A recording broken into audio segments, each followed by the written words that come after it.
Hey YouTube, Untamed here. So today I'm going to give you guys my 5 top reasons why I love my brand new 2023 Lexus LX600 F Sport. For the record, there's a lot more than 5 things that I love about it, but here are the top 5 reasons why I love it and why I ended up buying it. So number 1, right out of the gate, I've talked about this before, so I won't beat it to death, but that is, it is built in Japan. And let me explain why that is important. So if you've never owned a Toyota or a Japanese built vehicle in general, you may not know what I'm talking about. But when you have driven a Japanese built vehicle and you've also driven an American built vehicle, well, we got a Cadillac over there as a exhibit B, there is a huge difference in fit, finish, and overall quality control. I guarantee it. You know, the panel gaps on my LX here, they're perfect. They're perfectly matched all throughout the vehicle. There's no deviation in the panel gaps. The interior is just super well put together. There's no rattling sounds coming from anything, which you would expect that no matter what from a $100,000 plus vehicle.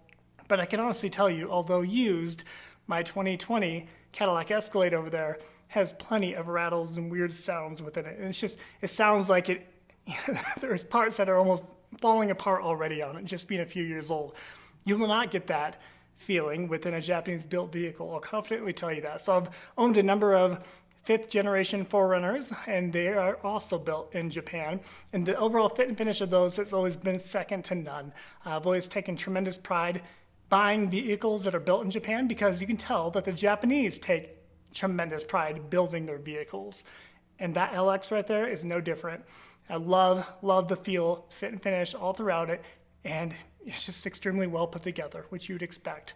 My number 2 thing, I love how few of these you see on the road, right? So, you know, in a sense, they're kind of rare, right? So in 2020, they sold just over 3,600 LXs, right? So just over 3,600. And in 2021, there was just over 3,500. There was only like a 79 deviation, 79 more that they sold in 2022 compared to 21.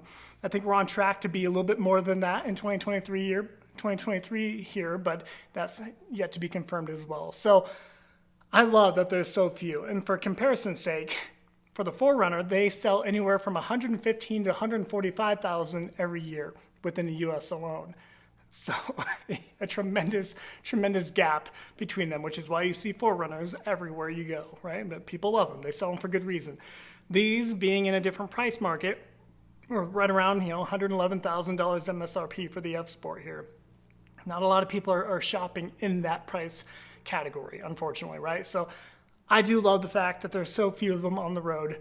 You know, it definitely adds to the special appeal or special feeling when you're driving it. So the fact that there's so few really is something that I enjoy about it. Number 3, the driving characteristics. And perhaps most importantly for a lot of you folks watching, you can tell a pretty big difference. It's a steep difference between the 200 series Land Cruiser that I had before. I had a 2020 and a 2021 Land Cruiser Heritage Edition before with the 5.7 liter V8.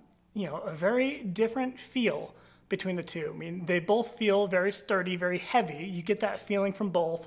But the suspension on the LX here, it is the F Sport handling, to be fair. It is so much tighter in the LX here compared to that 200 series. But to be fair too, I think there's a level of appeal for both feelings in both vehicles, right? You know, that 200 series felt more like a bank vault. It felt like you're driving a ship half the time, and I think a lot of people like it for that reason. I know I did. But this here, I think it's a perfect combination of, you know, feeling like you're driving that bank vault, but at the same time, you know, being light on its feet when you want to, you know, hit a sharp turn, you know you're not going to be dipping and bowing over and so much body roll. This one really does feel so much more planted compared to that 200 series. And I imagine the 300 will feel the same, right? Because the 300 series Land Cruiser and the LX600 here share the exact same underpinnings. You know, 99% of everything, and 98, we'll say 98% of everything is the same between this and the LC300, right? Of course, you got different badging on this. You got the Lexus badging all throughout it. A little bit more premium materials used for the interior, but not by much, really, right? Yeah, I think this and next to a 300 series Land Cruiser GR Sport GR, I think is going to be very similar feel on the inside, look and feel. So I love the fact that this one does have a much tighter feel in the corners, but we're not losing that off-road capability. This does have a ton of off-roading technologies and capabilities within it. We have crawl control, we have multi-terrain selection, the center diff lock. You have I forget what they call it, but where you're making a hard left or hard right turn and you're off-road, there's a feature where it will actually drag the inside rear wheel to make it a tighter turn for you when you're in mud or off-road, right? Like stuff like that. It really does offer you a ton of confidence if you were to ever take this off-road.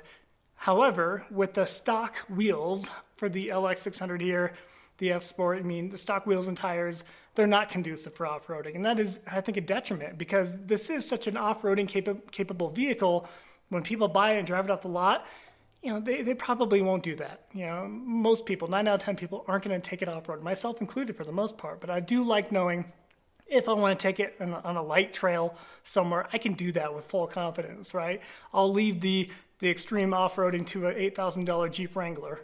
I'll do it in that. But I love knowing that if I ever get in a sticky situation, this is going to be able to get out of that, right? It's going to get unstuck, especially with my newly installed, newly mounted BF Goodrich KO2s, right? So I got those on some smaller wheels. It came with 22-inch wheels on it from factory. We put some 20-inch Vossen wheels on it.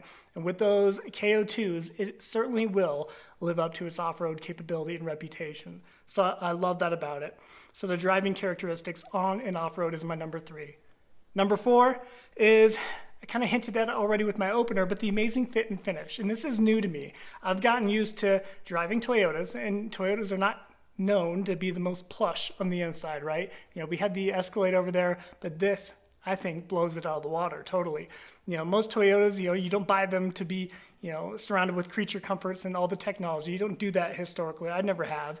But this really does feel extremely premium on the inside. The leather interior just is so soft. The headrest is like you're on a pillow. Most headrests nowadays are like tilted forward and they're wicked stiff, whereas this really does feel like you're on a pillow. Super soft, you're surrounded by it, right? Soft touch materials up on the dash, up on the doors, everything. You got metal finishes, metal bezels surrounding everything. There is no cheap plastic used in that vehicle. Well, very little, I'll say. And you really do feel spoiled when you're in it. So I love that piece of it. Amazing fit and finish. Like I mentioned, there's no rattles, no weird little sounds coming from within it. And on the exterior too. I mentioned it, that no panel gaps that are deviating from one another. They're all the same exact panel gaps all throughout it. You can just tell it was built to a higher standard, and that is abundantly clear. So I love the fit and finish of this, and I take tremendous pride driving it because of that. And my number 5 is the price tag. Now hear me out on this one. So you may be thinking, okay, the price tag, isn't it wicked expensive? And the answer is yes, it is $111,000 and some change MSRP. And that's what I paid. I paid slightly over that for the window tint and clear bra, but I paid MSRP essentially. And that's a lot. That's a lot of money, and there's not a lot of people shopping in that market. But I feel so much better about buying this LX600 F Sport at MSRP comparatively to that 200 series that I bought last. I bought a 2021 Toyota Land Cruiser Heritage Edition. It had, gosh, how many miles were on it?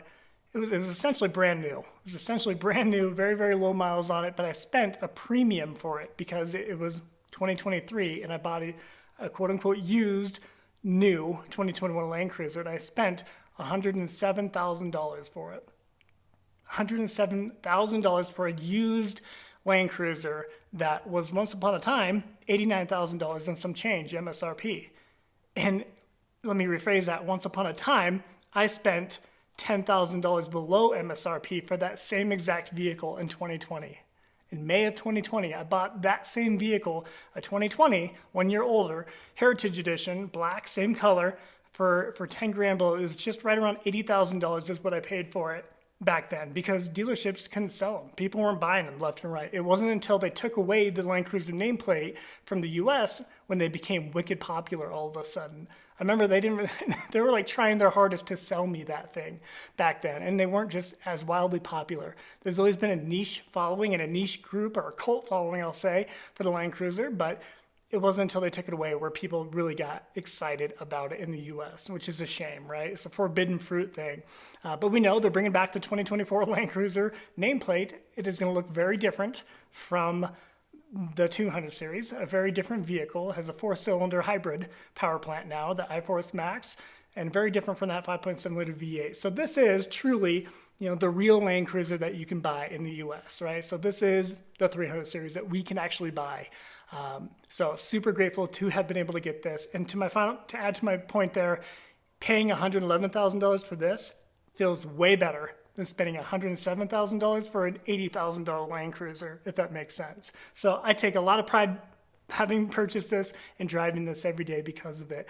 So those are my 5 reasons there, guys. Made in Japan. I love how rare they are. The driving characteristics on and off-road. I've yet to really experience so much off-road, but I'll get to that more. The amazing fit and finish, and the price tag. It just feels like I got the bang for my buck when buying this LX here. So let me know if I missed anything obvious. Let me know what your thoughts are. Appreciate you watching as always. Until next time.